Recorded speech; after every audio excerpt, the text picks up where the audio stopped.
Next Generation Launch Vehicle. The Indian government has approved ISRO's Next Generation Launch Vehicle to enhance India's heavy lift and reusable launch capabilities. It is expected to replace the PSLV and GSLV series in the future. Key features: three-stage partially reusable rocket designed by ISRO, carries up to 30 tons to low Earth orbit, uses semi-cryogenic propulsion, fuel isocene, istrocene refined kerosene, oxidizer liquid oxygen.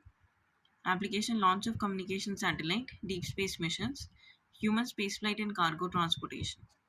PSLV Orbital Experimental Module, fourth edition of PSLV Orbital Platform Experimental Module. It successfully completed 1,000 orbits on March 4, 2025. POEM is a standard PSLV launch vehicle. The first three stages fall into the ocean while the fourth one becomes space debris.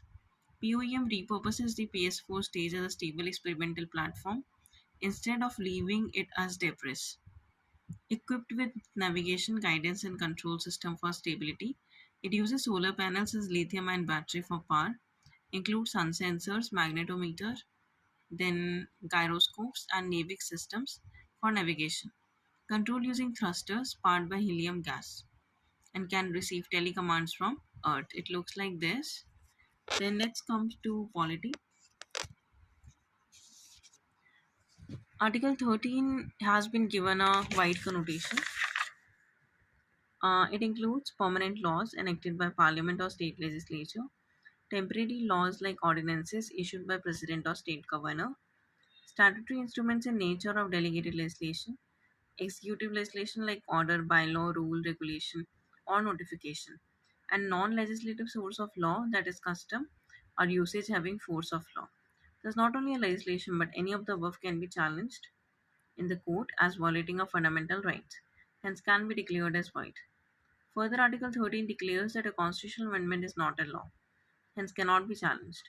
However, the Supreme Court held in the Keshan and Bharti case that a constitutional amendment can be challenged on the ground that it violates a fundamental right that form part of basic structure of the Constitution, hence can be declared as void.